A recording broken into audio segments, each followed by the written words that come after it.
أشهد أن لا إله إلا الله وحده لا شريك له وأشهد أن محمدا عبده ورسوله أما بعد فأعوذ بالله من الشيطان الرجيم بسم الله الرحمن الرحيم الحمد لله رب العالمين الرحمن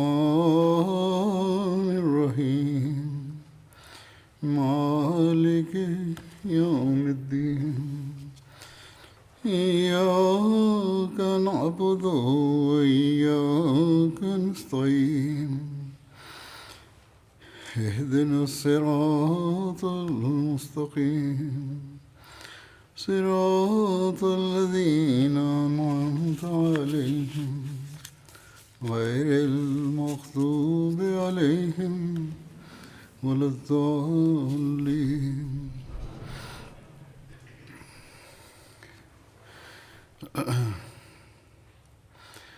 حضرت ابوبکر صدیق رضی اللہ عنہ کے زمانے کے کارناموں کا ذکر ہو رہا تھا. اس ضمن میں ذمیوں کے حقوق کے بارے میں کچھ تفصیل ہے. ذمی وہ لوگ تھے جو اسلامی حکومت کی اطاعت قبول کر کے اپنے مذہب پر قائم رہے اور اسلامی حکومت نے ان کی حفاظت کا ذمہ لیا. یہ لوگ مسلمانوں کے برعکس فوجی خدمت سے بری تھے اور زکوٰۃ بھی ان پر عائد نہیں ہوتی تھی. اس لیے ان کے جان و مال اور دوسرے انسانی حقوق کی حفاظت کے بدلے ان سے ایک معمولی ٹیکس وصول کیا جاتا تھا جسے عرف عام میں جزیہ کہتے ہیں. اس کی مقدار صرف 4 درہم فی کا سالانہ تھی اور یہ صرف بالغ، تندرست اور قابل کار افراد سے وصول کیا جاتا تھا. بوڑھے، اپاہج، نادار، محتاج اور بچے اس سے بری تھے، بلکہ معذوروں، محتاجوں کو اسلامی بیت المال سے مدد دی جاتی تھی. عراق اور شام کی فتوحات کے دوران میں متعدد قبائل اور آبادیاں جزیہ کی بنیاد پر اسلامی رعایا بن گئے. ان سے جو معاہدے ہوئے ان میں اس قسم کی شکیں بھی رکھی گئیں کہ ان کی خانقاہیں اور گرجے منہدم نہیں کیے جائیں گے اور نہ ان کا کوئی ایسا قلعہ گرایا جائے گا جس سے وہ ضرورت کے وقت دشمنوں کے مقابلے میں قلعہ بند ہوتے ہوں. ناقوس پہ جانے کی ممانعت نہ ہوگی اور نہ تہوار کے موقع پر سلیب نکالنے سے روکے جائیں گے. یعنی سلیب کا جلوس بھی نکال سکتے ہیں وہ. حضرت ابوبکر کے عہد خلافت میں اہل ہیرا کے ساتھ حضرت خالد بن ولید نے جو معاہدہ صلح کیا تھا، اس میں دوسری باتوں کے علاوہ یہ بھی عہد کیا گیا تھا کہ ایسا بوڑھا آدمی جو کام سے معذور ہو جائے یا اس پر کوئی مرض یا مصیبت آن پڑے یا جو پہلے مالدار ہو اور پھر ایسا غریب ہو جائے کہ اس کے ہم مذہب اسے خیرات دینے لگیں تو اس کے سر سے جزیہ ساقط کر دیا جائے گا، یعنی ختم کر دیا جائے گا. اور جب تک وہ دارالہجرت اور دارالاسلام میں رہے گا، جہاں اسلامی حکومت ہے وہاں رہے گا، اس کے اور اس کے اہل و عیال کے مصارف مسلمانوں کے بیت المال سے پورے کیے جائیں گے. البتہ اگر ایسے لوگ دارالہجرت اور دارالاسلام چھوڑ کر باہر چلے جائیں، دوسرے ملکوں میں چلے جائیں، تو ان کے اہل و عیال کی کفالت مسلمانوں کے ذمہ نہیں ہوگی. ایک روایت کے مطابق اہل ہیرا کے ساتھ حضرت خالد بن ولید کے معاہدہ میں درج تھا کہ محتاجوں، اپاہجوں اور تارک الدنیا راہبوں کو جزیہ معاف ہوگا.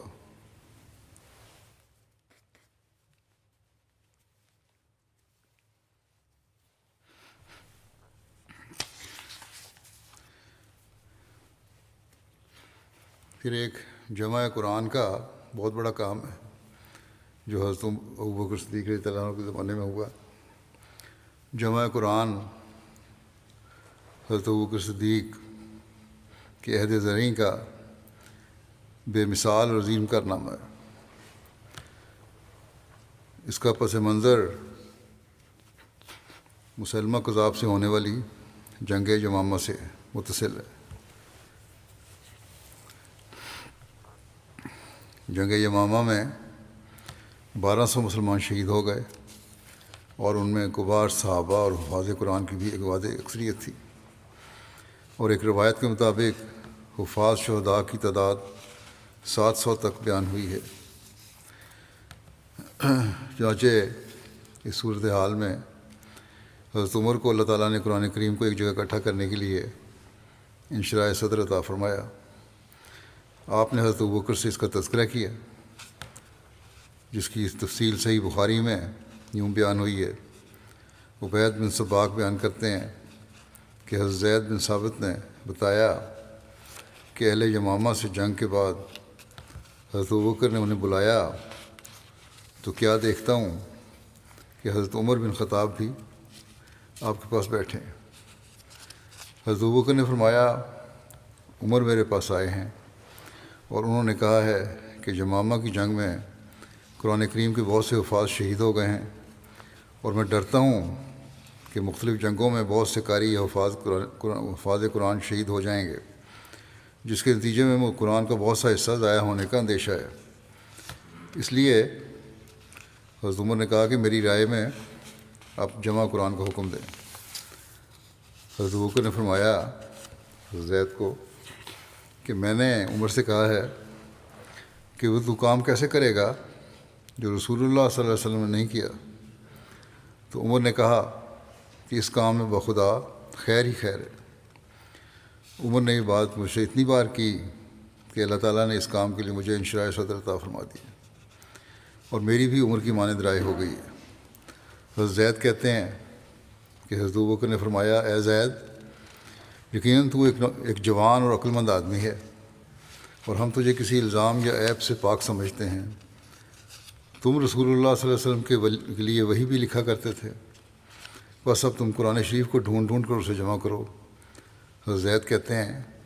کہ اللہ کی قسم، اگر وہ کسی پہاڑ کو ایک جگہ سے دوسری جگہ منتقل کرنے کی ذمہ داری میرے سپرد کرتے تو وہ میرے لیے قرآن کریم کی جمع کرنے کے حکم سے زیادہ گراں نہ ہوتی۔ یہ تو بہت بڑا کام تھا جو میرے سپرد کیا۔ میں نے عرض کیا آپ لوگ وہ کام کیسے کریں گے جو رسول اللہ صلی اللہ علیہ وسلم نے نہیں کیا؟ حضرت ابوبکر نے فرمایا بخدا یہ کام سراسر خیر ہے۔ حضرت ابوبکر نے اتنی بار یہ بات دہرائی کہ اللہ تعالیٰ نے مجھے اس کام کے لیے انشراح صدر عطا فرما دیا، جس کے لیے حضرت ابوبکر اور حضرت عمر کو انشراح صدر عطا فرمایا تھا۔ بس میں نے قرآن کریم کی تلاش شروع کر دی اور اسے کھجوروں کی شاخوں اور سفید پتھروں اور لوگوں کے سینوں سے اکٹھا کیا، یہاں تک کہ سورۃ توبہ کا آخری حصہ مجھے حضرت خزیمہ انصاری سے ملا، جو ان کے سوا کسی اور سے نہیں ملا، جو یہ ہے لقد جاءکم رسول من انفسکم عزیز علیہ ما عنتم، یہاں سے لے کر سورۃ توبہ کے آخر تک۔ پھر قرآن کریم کے یہ تحریری صحیفے حضرت ابوبکر کی وفات تک انہی کے پاس رہے، پھر حضرت عمر کی زندگی میں ان کے پاس رہے، اس کے بعد حضرت حفصہ بنت عمر کے پاس رہے۔ امام بغوی اپنی کتاب شرح السنہ میں جمع قرآن کی حدیث پر حاشیہ لکھتے ہوئے فرماتے ہیں کہ جس قرآن کو اللہ تعالیٰ نے اپنے رسول صلی اللہ علیہ وسلم پر اتارا تھا اسے صحابہ کرام نے من و عن بغیر کسی کمی بیشی کے مکمل جمع کر دیا تھا، اور صحابہ کرام کا قرآن مجید کو جمع کرنے کا سبب حدیث میں بھی یہ بیان ہوا ہے کہ پہلے قرآن مجید کھجور کی شاخوں، پتھر کی سلیٹوں، سلوں اور حفاظ کرام کے سینوں میں بکھرا ہوا تھا۔ صحابہ کرام کو خدشہ ہوا کہ حفاظ کرام کی شہادت سے قرآن مجید کا کچھ حصہ ضائع نہ ہو جائے، اس لیے وہ حضرت ابوبکر کی خدمت میں حاضر ہوئے اور انہیں قرآن مجید کو ایک جگہ جمع کرنے کا مشورہ دیا۔ یہ کام سب صحابہ کرام کے اتفاق سے ہوا، لہٰذا انہوں نے قرآن مجید کو بلا تقدیم و تاخیر کہ جس طرح رسول اللہ صلی اللہ علیہ وسلم سے سنا تھا ٹھیک اسی طرح مرتب کر دیا۔ رسول اللہ صلی اللہ علیہ وسلم اپنے صحابہ کرام کو قرآن مجید سناتے تھے اور انہیں بالکل اسی ترتیب سے قرآن سکھاتے تھے جس طرح یہ اب ہمارے سامنے مصحف میں موجود ہے۔ یہ ترتیب جبرائیل نے آپ صلی اللہ علیہ وسلم کو سکھائی تھی۔ وہ آپ کو ہر آیت کے نزول پر بتاتے تھے کہ اس آیت کو فلاں صورت میں فلاں آیت کے بعد لکھوائیے۔ قرآن کریم کی جمع کرنے کا کام حضرت ابوبکر کے دور میں ہوا۔ حضرت علی اس کے متعلق بیان کرتے ہیں کہ اللہ تعالیٰ حضرت ابوبکر صدیق پر رحمت نازل فرمائے وہی ہیں جنہوں نے سب سے پہلے قرآن مجید کو کتابی صورت میں محفوظ کیا تھا۔ حضرت مسلم موعود رضی اللہ عنہ جمع قرآن کے حوالے سے ذکر کرتے ہوئے فرماتے ہیں کہ جو بات اس وقت تک نہ ہوئی تھی وہ صرف یہ تھی کہ ایک جلد میں قرآن شریف جمع نہیں ہوا تھا۔ جب یہ 500 قرآن کا حافظ اس لڑائی یعنی جنگ یمامہ میں مارا گیا تو حضرت عمر حضرت ابوبکر کے پاس گئے اور انہوں نے جا کے کہا کہ ایک لڑائی میں 500 حافظ قرآن شہید ہوا ہے اور ابھی تو بہت سی لڑائیاں ہمارے سامنے ہیں، اگر اور حفاظ بھی شہید ہو گئے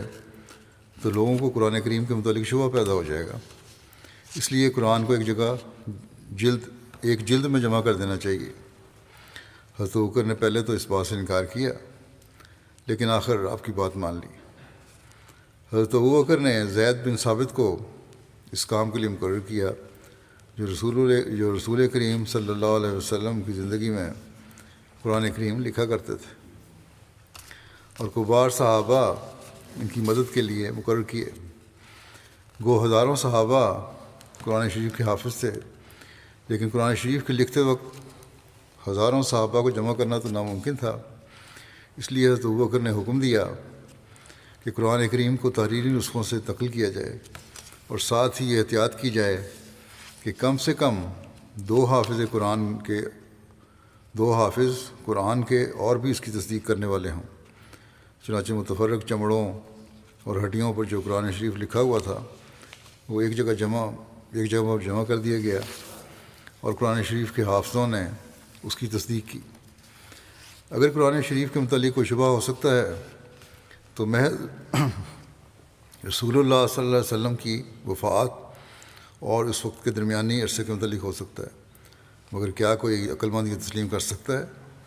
کہ جو کتاب روزانہ پڑھی جاتی تھی اور جو کتاب ہر رمضان میں اونچی آواز سے پڑھ کر دوسرے مسلمانوں کو حفاظ سناتے تھے اور جس ساری کی ساری کتاب کو ہزاروں آدمیوں نے شروع سے لے کر آخر تک حفظ کیا ہوا تھا،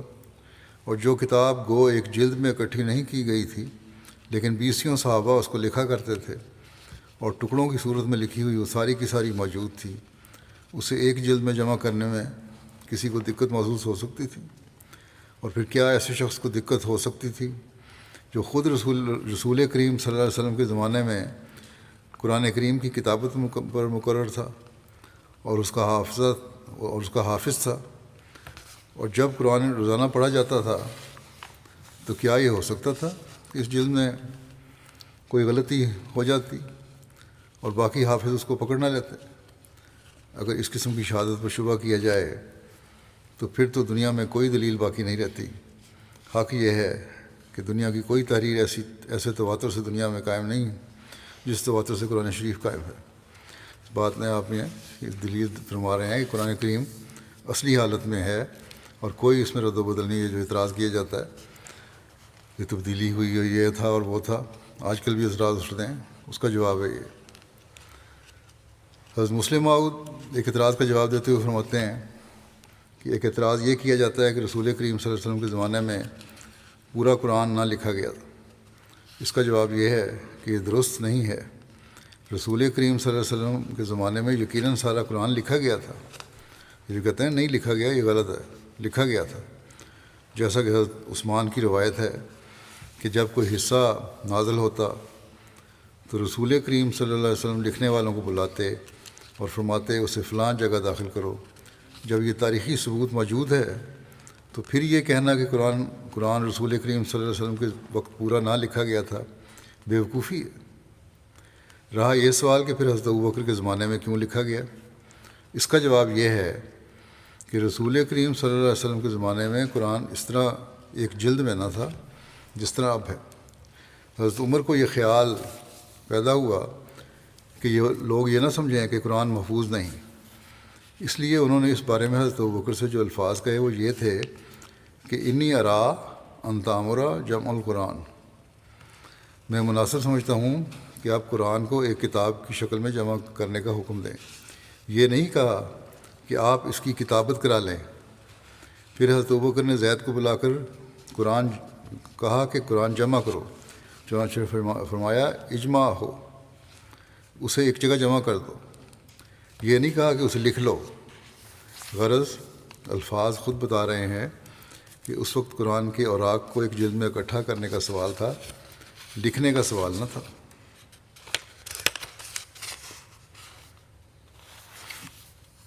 حضرت ابوبکر کے عہد خلافت میں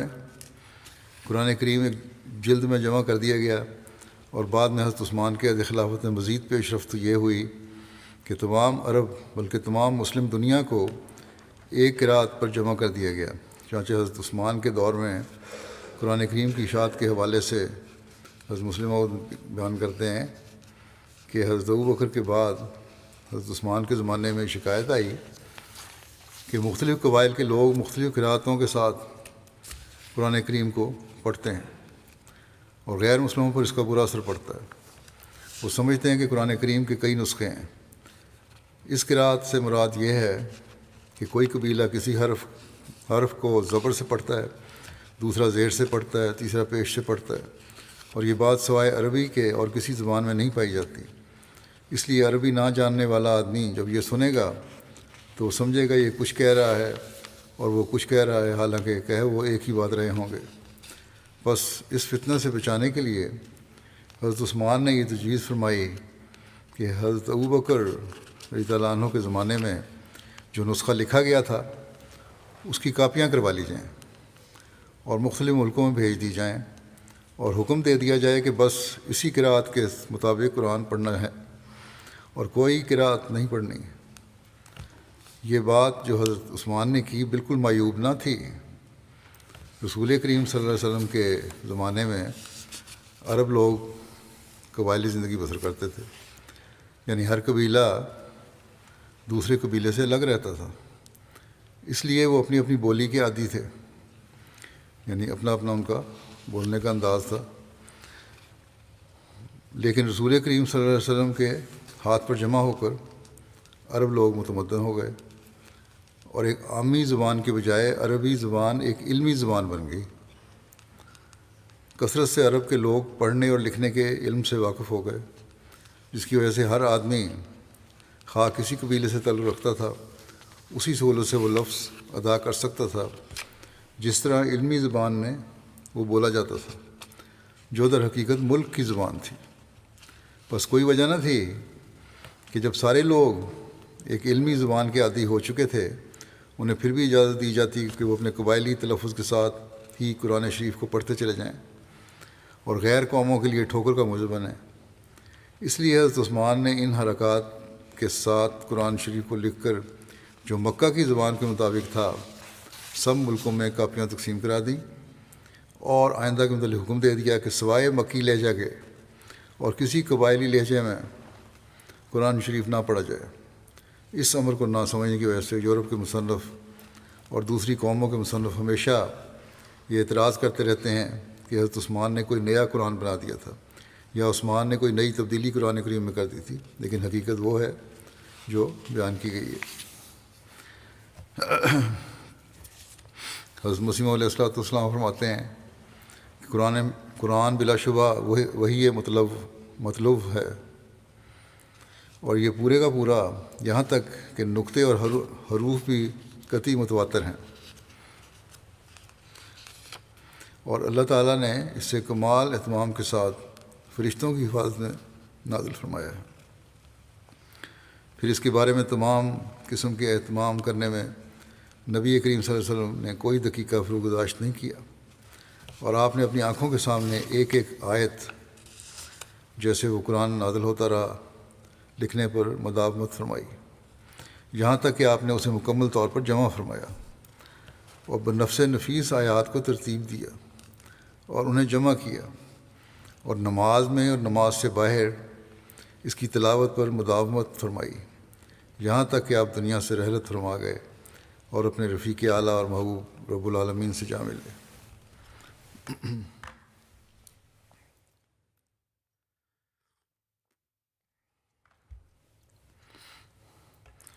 پھر اس کے بعد حضرت فرماتے ہیں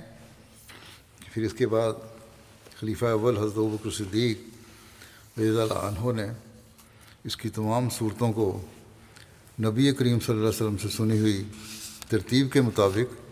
جمع کرنے کا اہتمام فرمایا۔ پھر حضرت ابوبکر صدیق رضی اللہ عنہ کے بعد اللہ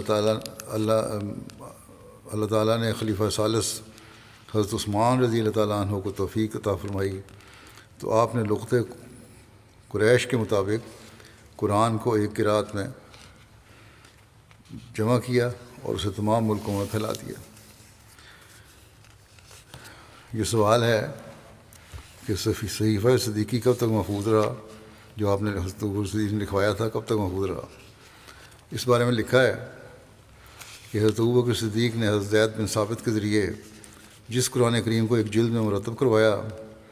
اس کو صحیفہ صدیقی بھی کہا جاتا ہے۔ یہ حضرت ابوبکر صدیق کے پاس آپ کی وفات تک رہا، اس کے بعد حضرت عمر کے پاس آ گیا، اور حضرت عمر نے ام المومنین حضرت حفصہ کے سپرد کر دیا، اور یہ ارشاد فرمایا کہ کسی شخص کو نہ دیا جائے،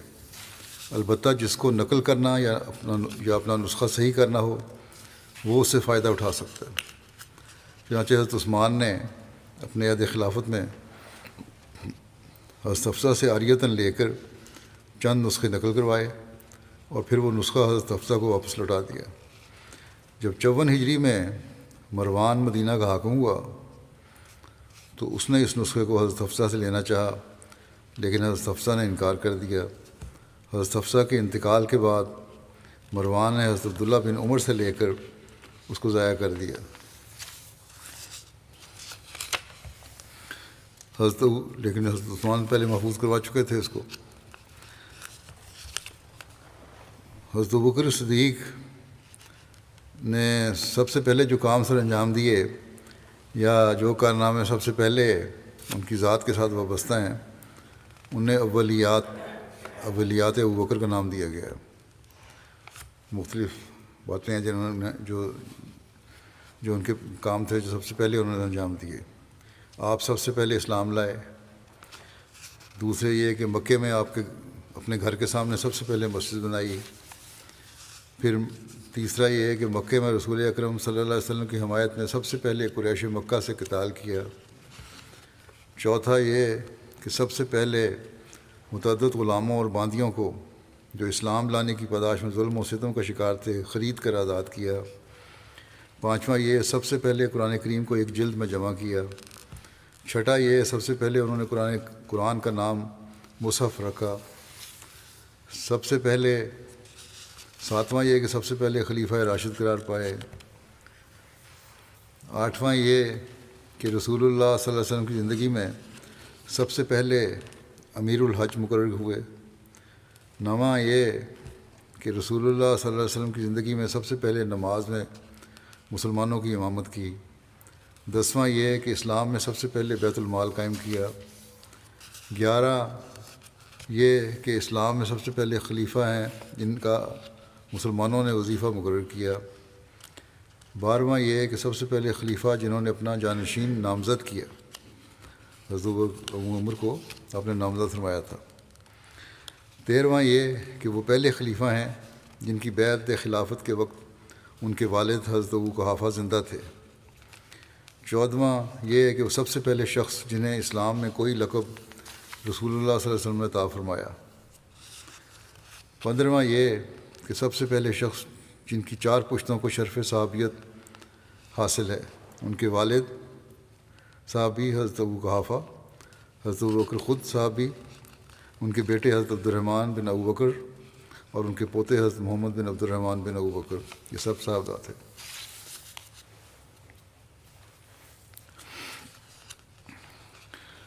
حضرت ابوبکر صدیق رضی اللہ عنہ کے مناقب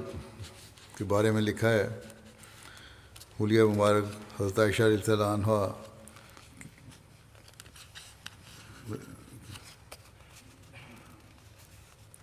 ان کے بارے میں مروی ہے، حضرت عائشہ سے مروی ہے، ان کے بارے میں مروی ہے، یعنی ان کے حوالے سے بات کی گئی ہے کہ انہوں نے ایک عربی شخص کو دیکھا جو پیدل چل رہا تھا، اور آپ اس وقت اپنے ہودج میں تھیں۔ آپ نے فرمایا، میں نے اس شخص سے زیادہ اس حضرت ابوبکر سے مشابہ کوئی شخص نہیں دیکھا۔ راوی کہتے ہیں، ہم نے کہا، حضرت عائشہ سے پوچھا کہ آپ ہمارے لیے حضرت ابوبکر کا حلیہ بیان کریں، تو حضرت عائشہ نے فرمایا کہ حضرت ابوبکر گورے رنگ کے شخص تھے، دبلے پتلے تھے، رخساروں پر گوشت کم تھا، کمر ذرا خمیدہ تھی، ذرا جھکی ہوئی تھی کہ آپ کا تہہ بند بھی کمر پر نہیں رکتا تھا اور نیچے سرک جاتا تھا، چہرہ کم گوشت والا تھا، بھرا ہوا نہیں تھا چہرہ زیادہ، آنکھیں اندر کی طرف تھیں اور پیشانی بلند تھی۔ ابن سیرین کہتے ہیں کہ میں نے حضرت انس بن مالک سے پوچھا کہ حضرت ابوبکر خضاب لگاتے تھے؟ تو انہوں نے کہا، ہاں، مہندی اور قطم سے یہ رنگ لگاتے تھے اپنے بالوں پہ، داڑھی پہ۔ قطم ایک بوٹی کا نام ہے۔ خشیت الہی اور زہد و تقویٰ کے بارے میں لکھا ہے کہ حضرت نبی کریم صلی اللہ علیہ وسلم نے حضرت ربیعہ بن جعفر اور حضرت ابوبکر کو کچھ زمین عطا فرمائی، دونوں میں ایک درخت کے لیے اختلاف ہو گیا۔ حضرت ابوبکر نے بحث کے دوران کوئی سخت بات کہہ دی، لیکن بعد میں اس پر نادم ہوئے اور کہا، ربیعہ، تم بھی مجھے کوئی ایسی سخت بات کہہ دو تاکہ وہ اس کا قصاص ہو جائے، جس طرح میں نے بات کی سختی، تم بھی کہہ دو مجھے۔ لیکن انہوں نے انکار کر دیا، حضرت ربیعہ نے۔ وہ دونوں نبی کریم صلی اللہ علیہ وسلم کی خدمت میں حاضر ہوئے، سارا واقعہ بیان کیا۔ اس پر آپ صلی اللہ علیہ وسلم نے فرمایا کہ ربیعہ، تم سخت جواب نہ دو، لیکن یہ دعا دو، غفر اللہ لکا یا ابا بکر، اے ابو بکر، اللہ تم سے درگزر فرمائے۔ اس پر انہوں نے ایسا ہی کیا۔ حضرت ابوبکر یہ بات جب سنی تو اس کا اس قدر اثر ہوا کہ وہ زار و قطار روتے ہوئے واپس لوٹے۔ ایک روایت میں ہے کہ حضرت ابوبکر صدیق نے ایک پرندہ دیکھا جو ایک درخت پر تھا۔ آپ نے کہا، اے پرندے، تجھے خوشخبری ہو، اللہ کی قسم میں چاہتا ہوں کہ میں تمہاری مانند ہوتا۔ تم درخت پر بیٹھتے ہو اور پھل کھاتے ہو اور پھر اڑ جاتے ہو، تم پر کوئی حساب ہوگا اور نہ ہوئی کوئی عذاب۔ اللہ کی قسم میں چاہتا ہوں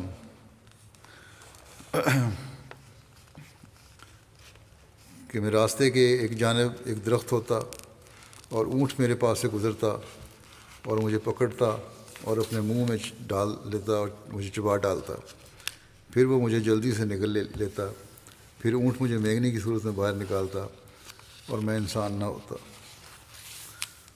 حضرت مسلم موعود رضی اللہ عنہ سورۃ النبا کی آیت نمبر 41، وَيَقُولُ الْكَافِرُ يَا لَيْتَنِي كُنتُ تُرَابًا، اور کافر کہے گا، اے کاش میں خاک ہو چکا ہوتا، کی تفسیر کرتے ہوئے بیان فرماتے ہیں کہ بعض مسلمان فرقے صحابہ کے بغض میں اس قدر بڑھ گئے ہیں کہ وہ کہتے ہیں کہ حضرت ابوبکر موت کے وقت یہی فکرہ کہتے تھے،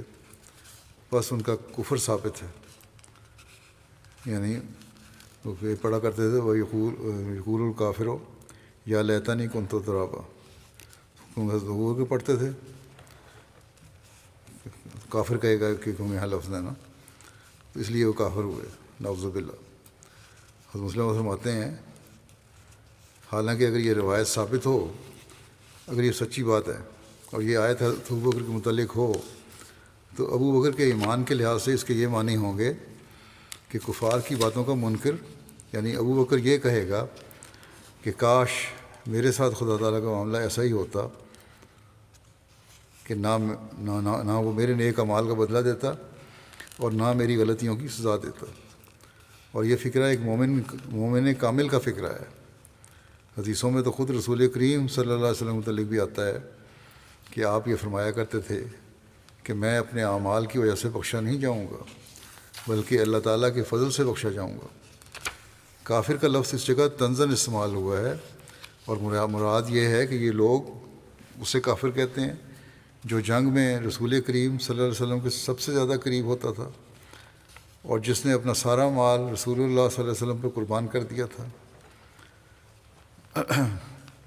اور 11 سال کی بیٹی آپ سے بیاہ دی تھی، جبکہ آپ کی عمر 55 سال کی تھی، اور ہجرت میں آپ کے ساتھ تھا، جبکہ سارے مکے کے مقابلے میں آپ صرف ابوبکر کو ساتھ لے کر کھڑے ہو گئے تھے۔ قرآن کریم طنزاً کہتا ہے کہ یہ قربانیاں دینے والا شخص تو کافر ہے، مگر وہ لوگ، اگر یہ سمجھا جائے گا وہ کہ متعلق بھی یہ آیت، تو یہ طنزاً لفظ استعمال ہوا ہے۔ یہ قربانیاں دینے والا شخص تو کافر ہے، مگر وہ لوگ جنہوں نے اس کے اعمال کے مقابلے میں کوئی نسبت بھی عمل کی نہیں دکھائی، وہ مومن بنتے پھرتے ہیں۔ حضرت ابوبکر کی وفات کے وقت جب قریب آیا تو انہوں نے حضرت عائشہ سے فرمایا، اے میری بیٹی، تو جانتی ہے کہ لوگوں میں سب سے زیادہ محبوب اور عزیز تم ہو مجھے، اور میں نے اپنی فلاں جگہ کی زمین تمہیں ہبہ کی تھی۔ اگر تم نے اس پر قبضہ کیا ہوتا اور اس کے نفع سے استفادہ کیا ہوتا تو وہ یقیناً تمہاری ملکیت میں تھی، لیکن اب وہ میرے تمام وارثوں کی ملکیت ہے۔ میں پسند کرتا ہوں کہ تم وہ واپس لوٹا دو، وہ ہبہ واپس لوٹا دو، کیونکہ اس پہ قبضہ تم نے نہیں کیا، اور میری زندگی میں وہ زمین میرے استعمال میں ہی رہی، تاکہ وہ میری ساری اولاد میں اللہ کی کتاب کے مطابق تقسیم ہو جائے، اور میں اپنے رب سے اس حالت میں ملوں کہ میں نے اپنی اولاد میں سے کسی کو دوسرے پر فضیلت نہیں دی ہوگی۔ اس پر حضرت عائشہ نے عرض کیا، آپ کے حکم کی حرف بحرف تعمیل کی جائے گی۔ ذیل کا جو واقعہ بیان کرنے لگا ہوں میں، یہ پہلے بھی ذکر ہو چکا ہے، لیکن آپ کے مناقب کے ضمن میں بھی یہاں ذکر کرتا ہوں دوبارہ۔ جب خلافت کی رضا آپ کو اللہ تعالیٰ نے پہنائی تو اس وقت کا ذکر ہے کہ اگلے دن حضرت ابوبکر جو کپڑے کی تجارت کرتے تھے، خلیفہ منتخب ہونے کے بعد حسب معمول کندھے پر کپڑوں کے تھان رکھ کر بازار کی طرف روانہ ہوئے۔ راستے میں حضرت عمر اور حضرت ابو عبیدہ سے ملاقات ہوئی۔ انہوں نے کہا، اے خلیفہ رسول صلی اللہ علیہ وسلم، کہاں تشریف لے جا رہے ہیں؟ حضرت ابوبکر نے فرمایا، بازار۔ انہوں نے کہا، آپ مسلمانوں کے حاکم ہیں، چلیے ہم آپ کے لیے کچھ وظیفہ مقرر کر دیں۔ واپس چلیں، وظیفہ مقرر کر دیں گے، کوئی ضرورت نہیں تجارت کی۔ علامہ ابن سعد نے وظیفے کی تفصیل یہ بیان کی ہے کہ ان کو 2 چادریں ملتی تھیں، جب وہ پرانی ہو جاتی تھیں تو انہیں واپس کر کے دوسری لیتے تھے۔ سفر کے موقع پر سواری اور خلافت سے پہلے جو خرچ تھا اسی کے موافق اپنے اور اپنے متعلقین کے لیے خرچ لیتے تھے۔ حضرت مسلم موعود رضی اللہ عنہ فرماتے ہیں کہ حضرت ابوبکر تمام عالم اسلام کے بادشاہ تھے، مگر ان کو کیا ملتا تھا؟ پبلک کے روپیہ کے وہ محافظ تھے، مگر خود اس روپیہ پر کوئی تصرف نہیں رکھتے تھے۔ بے شک حضرت ابوبکر رضی اللہ عنہ بڑے تاجر تھے، مگر چونکہ ان کو کثرت سی عادت تھی کہ جو ہی روپیہ آیا خدا تعالیٰ کی راہ میں دے دیا، اس لیے ایسا اتفاق ہوا کہ جب رسول کریم صلی اللہ علیہ وسلم کی وفات ہوئی اور آپ خلیفہ ہوئے تو اس وقت آپ کے پاس نقد روپیہ نہیں تھا۔ خلافت کے دوسرے ہی دن آپ نے کپڑوں کی گٹھری اٹھائی اور اسے بیچنے کے لیے چل پڑے۔ حضرت عمر رضی اللہ عنہ راستے میں ملے تو پوچھا، کیا کرنے لگے ہیں؟ انہوں نے کہا کہ آخر میں نے کچھ کھانا تو ہوا، اگر میں کپڑے نہیں بیچوں گا تو کھاؤں گا کہاں سے؟ حضرت عمر رضی اللہ عنہ نے کہا، یہ تو نہیں ہو سکتا، اگر آپ کپڑے بیچتے رہے تو خلافت کا کام کون کرے گا؟ حضرت ابوبکر رضی اللہ عنہ نے جواب دیا کہ اگر میں یہ کام نہیں کروں گا تو پھر گزارا کس طرح ہوگا؟ حضرت عمر رضی اللہ عنہ نے کہا کہ آپ بیت المال سے وظیفہ لے لیں۔ حضرت ابوبکر نے جواب دیا کہ میں یہ تو برداشت نہیں کر سکتا، بیت المال پر میرا کیا حق ہے؟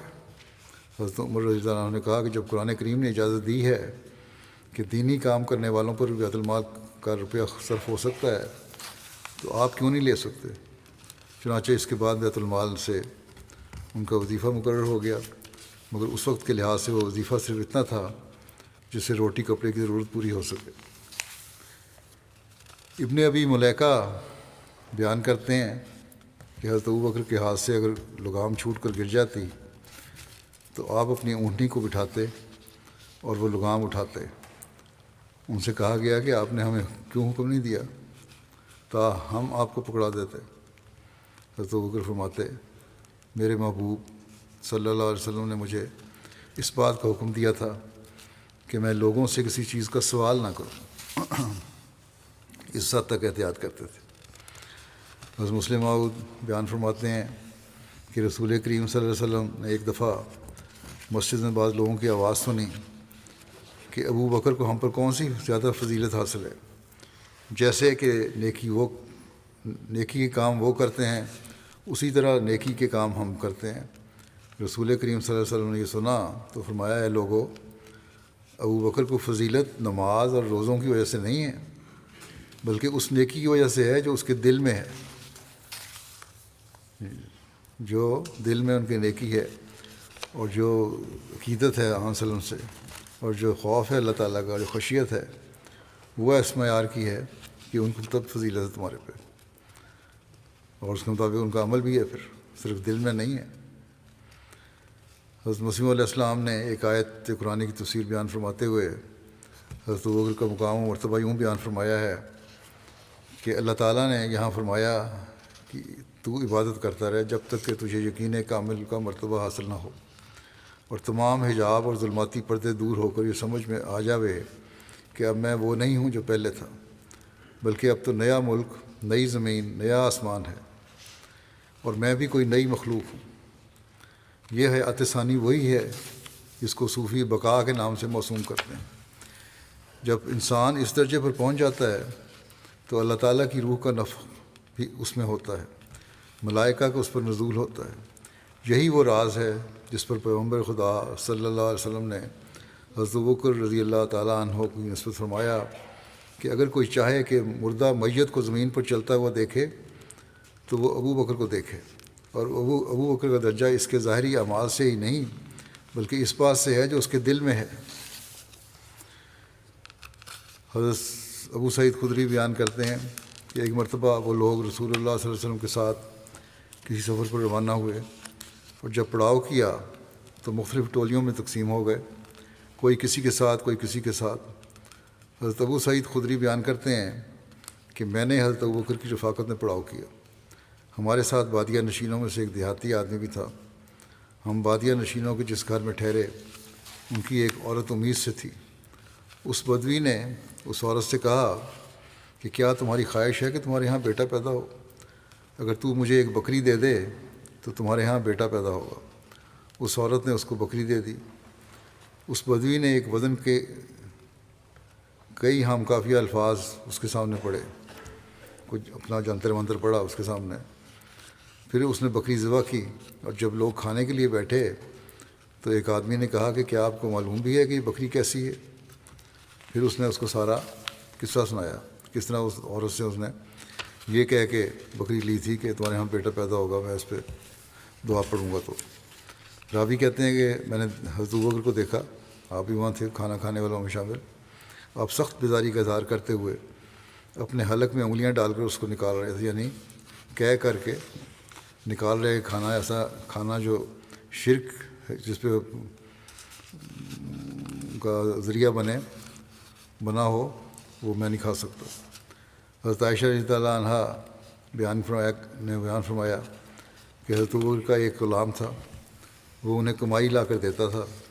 اور حضرت ابوبکر اس کی کمائی سے کھایا کرتے تھے۔ ایک دن وہ کوئی چیز لایا، حضرت ابوبکر نے اس سے کھایا۔ غلام نے ان سے کہا کہ کیا آپ جانتے ہیں کہ یہ کیا ہے؟ حضرت ابوبکر نے پوچھا یہ کیا ہے؟ اس نے کہا میں نے زمانہ جاہلیت میں ایک شخص کے لیے کہانت کی تھی، اور میں کہانت کا علم اچھی طرح نہیں جانتا تھا سوائے اس کے کہ میں نے اس کو دھوکہ دیا۔ وہ مجھ کو ملا تو اس نے مجھے اس کے بدلے کچھ دیا، سو یہ وہ ہے جس سے آپ نے کھایا ہے۔ تحفہ لے آیا تھا یا پکا کے چیز لے آیا کرتا تھا کبھی کبھی، تو حضرت ابوبکر نے اپنا ہاتھ گلے میں داخل کیا اور جو کچھ پیٹ میں تھا سب کہہ کر دیا۔ میں کہا ایسا حرام کھانا میں نہیں کھا سکتا۔ حضرت عبداللہ بن عمر سے روایت ہے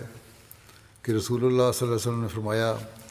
جو غرور سے اپنا کپڑا گھسیٹ کر چلا تو اللہ روز قیامت اس کی طرف نظر اٹھا کر نہیں دیکھے گا۔ حضرت ابوبکر نے کہا میرے کپڑے کی ایک طرف ڈھیلی رہتی ہے سوائے اس کے کہ میں اس کا خاص خیال رکھوں۔ رسول اللہ صلی اللہ علیہ وسلم نے فرمایا تم تو غرور سے ایسا نہیں کرتے۔ حضرت مسیح علیہ الصلوۃ والسلام فرماتے ہیں ایک مرتبہ حضرت صلی اللہ علیہ وسلم نے فرمایا کہ جن کا تہہ بند نیچے کو ڈھلکتا ہے وہ دوزخ میں جائیں گے۔ حضرت ابوبکر رضی اللہ تعالیٰ عنہ یہ سن کر رو پڑے کیونکہ ان کا تہہ بند بھی ویسا تھا۔ آپ صلی اللہ علیہ وسلم نے فرمایا کہ تو ان میں سے نہیں ہے، غرض نیت کو بہت بڑا دخل ہے اور حفظ مراتب ضروری شے ہے۔ پھر رسول اللہ صلی اللہ علیہ وسلم کی کامل اطاعت اور فرمانبرداری اور عشق رسول اور رسول اللہ صلی اللہ علیہ وسلم کے لیے غیرت کا ذکر ہے۔ ایک دن حضرت عائشہ گھر میں حضرت صلی اللہ علیہ وسلم سے کچھ تیز تیز بول رہی تھیں کہ اوپر سے ان کے ابا یعنی حضرت ابوبکر تشریف لائے۔ یہ حالت دیکھ کر ان سے رہا نہ گیا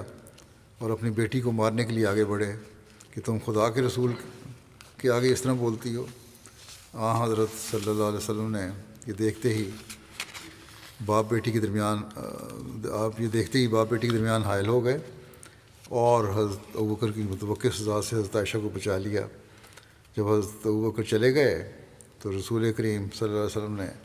حضرت عائشہ سے حضرائے مذاق فرمایا دیکھا آج ہم نے تمہیں تمہارے ابا سے کیسے بچایا۔ کچھ دنوں کے بعد حضرت ابوبکر دوبارہ تشریف لائے تو حضرت صلی اللہ علیہ وسلم کے ساتھ حضرت عائشہ ہنسی خوشی باتیں کر رہی تھیں۔ حضرت ابوبکر کہنے لگے کہ دیکھو تم نے اپنی لڑائی میں تو مجھے شریک کیا تھا، اب خوشی میں بھی شریک کر لو۔ اس پر رسول اللہ صلی اللہ علیہ وسلم نے فرمایا ہم نے شریک کیا۔ حضرت عقبہ بن حارث بیان کرتے ہیں کہ میں نے حضرت ابوبکر کو دیکھا، انہوں نے حضرت حسن کو اٹھایا اور وہ یہ کہہ رہے تھے کہ میرا باپ تجھ پر قربان، یہ تو نبی کی شکل و شبات ہے، علی کی شکل و شبات نہیں ہیں۔ اور حضرت علی یہ سن کے ہنس رہے تھے۔ حضرت عبداللہ بن عمر رضی اللہ عنہما بیان کرتے ہیں کہ جب حضرت عمر بن خطاب کی بیٹی حضرت حفصہ حضرت خنیس بن حذافہ سہمی کے فوت ہونے پر بیوہ ہو گئیں اور وہ رسول اللہ صلی اللہ علیہ وسلم کے صحابہ میں سے تھے، جنگ بدر میں شریک ہوئے تھے، مدینہ میں انہوں نے وفات پائی تھی، تو حضرت عمر بن خطاب کہتے تھے میں عثمان بن عفان سے ملا، ان کے پاس حفصہ کا ذکر کیا اور کہا اگر آپ چاہیں تو حفصہ کا نکاح آپ سے کر دوں۔ انہوں نے کہا میں اس معاملے پہ غور کروں گا۔ چنانچہ میں کئی روز تک ٹھہرا رہا۔ پھر عثمان نے کہا مجھے یہی مناسب معلوم ہوا ہے کہ میں ان دنوں شادی نہ کروں۔ حضرت عمر کہتے تھے پھر میں حضرت ابوبکر سے ملا اور کہا اگر آپ چاہیں تو میں حفصہ کا نکاح آپ سے کیے دیتا ہوں۔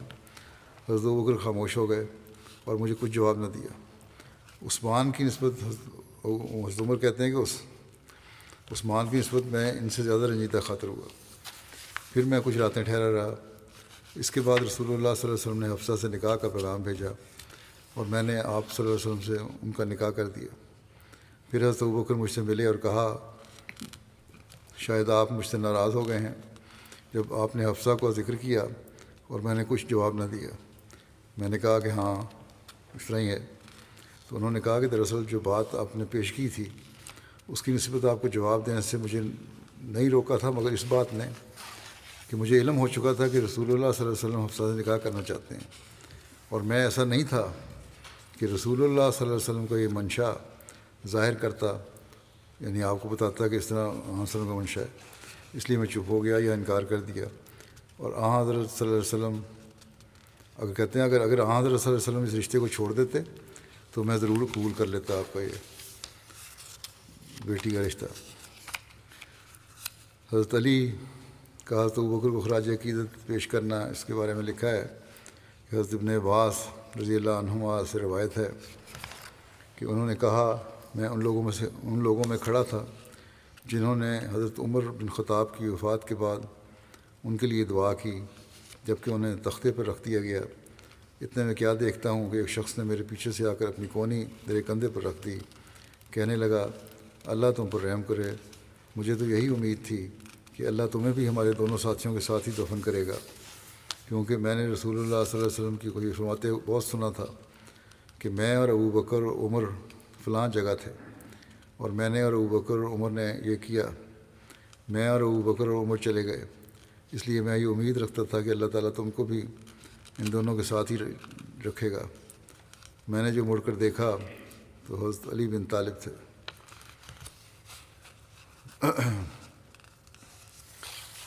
باقی انشاءاللہ آئندہ بیان ہوگا۔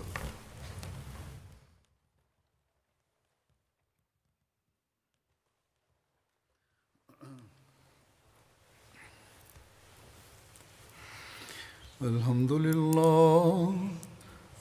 لله نحمده ونستعينه ونستغفره ونؤمن به ونتوكل عليه ونعوذ بالله من شرور أنفسنا ومن سيئات أعمالنا، من يهده الله فلا مضل له ومن يضلل فلا هادي له، ونشهد أن لا إله إلا الله ونشهد أن محمدا عبده ورسوله۔ عباد الله رحمكم الله، إن الله يأمر بالعدل والإحسان وإيتاء ذي القربى وينهى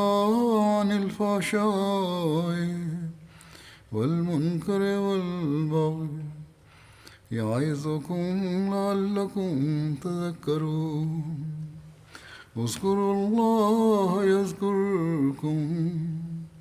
وادعوه يستجب لكم ولذكر الله أكبر۔